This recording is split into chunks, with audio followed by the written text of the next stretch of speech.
The national security has been tasked to investigate the source of funding for the new Edubiase Sports Stadium. According to the Ministry of Youth and Sports, the source of an amount of 1.6 million Ghana cedis paid in cash to the contractor of the project cannot be traced. In an answer to a parliamentary question captured in today's order paper of the House, the Sports Ministry stated that there was no budgetary allocation for the 10,000-seater facility after sword was cut by former President John Dramani Mahama in March 2016 after some money was paid to the contractor. There is more in the following report. In March 2016, former President John Mahama cut the sword for the new Edubiase Sports Stadium in the Adanse South constituency of the Ashanti region. According to the statement of answer to the parliamentary question on the progress of the project, the Ministry of Sports indicated that the source of funds for the projects could not be traced in the 2015 and 2016 budgets, even though an amount of 1.6 million Ghana cedis was paid in cash to the contractor, Shakdeen Limited. The national security has thus been asked to investigate the source of funds presented to the contractor by the then Sports Minister, Nyantakyi van der Poel. According to CID news sources, the former minister has been to the national security on several occasions with regards to this matter. Moving on, the Criminal Investigations Department, CID, is set to present the docket on matters involving former GFA President Nyantakyi to the Attorney General's Department. According to Deputy Attorney General Joseph Bemka, the CID has informed the Attorney General that the docket is now ready for review and onward action. This follows the recent FIFA decision banning Mr. Nyantakyi from football-related activities for life in the aftermath of the number 12 expose. There is more in the following report. In May this year, even before the screening of the number 12 expose, President Akufo-Addo asked the CID to investigate a number of issues, including alleged influence peddling involving former GFA President Nyantakyi. Mr. Nyantakyi subsequently reported to the CID headquarters to assist with investigations. Almost 6 months down the line, government says the CID is now ready with the docket on the investigations. Here is Deputy Attorney General Joseph Dindiok Pemka. And as I speak with you, I can tell you on authority that they have confirmed that they are done with their investigations and they are forwarding the docket to us sometime today or tomorrow.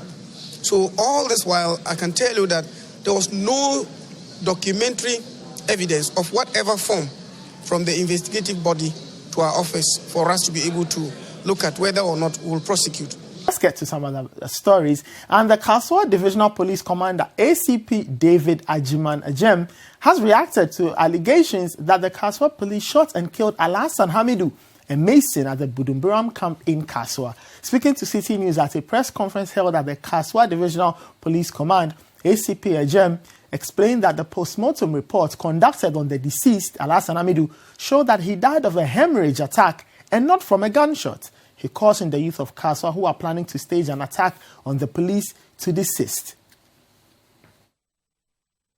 I want to state emphatically that the Kasoa police has not shot anybody.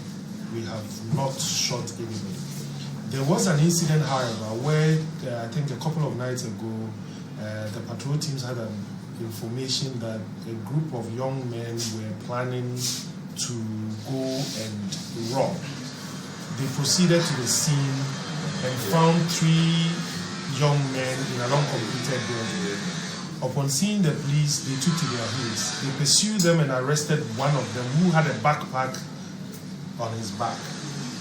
Whilst they were trying to arrest him, they handcuffed one arm and he took off with the handcuff. At the time, there were other residents who were also rushing to see what had happened and distracted the police. By the time the police were able to follow him, they found him lying on the ground some 150 meters from where the incident had happened. Apparently he had fallen. So the police took him into their vehicle, brought him to the Kasoa Polyclinic to receive medical care, but unfortunately he died in the process. Now, residents along Benchema in the Juabeso district and Adjuefiwa in the Bia West district of the Western region are calling on the government to expedite action on the reconstruction of their 75-kilometer stretch of road that is in bad shape. The distance between Benjamin Kwanta in the Dwabusho district to Ajofia in the Bia West district is about 40 kilometers. The area is known for the production of cocoyam, cassava for the Kumasi and the Takrady markets. For the government, the quantity of cocoa beans from this area is critical for the cocoa syndicated loan.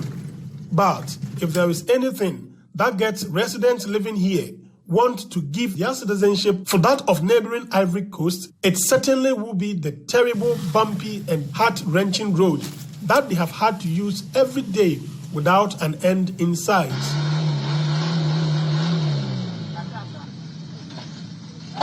The City News' checks in some schools indicate brisk teaching and learning took place today, despite a strike declared by the Coalition of Concerned Teachers Ghana. A visit to the Soa Dean cluster of schools at School Junction revealed a non-compliance with the strike.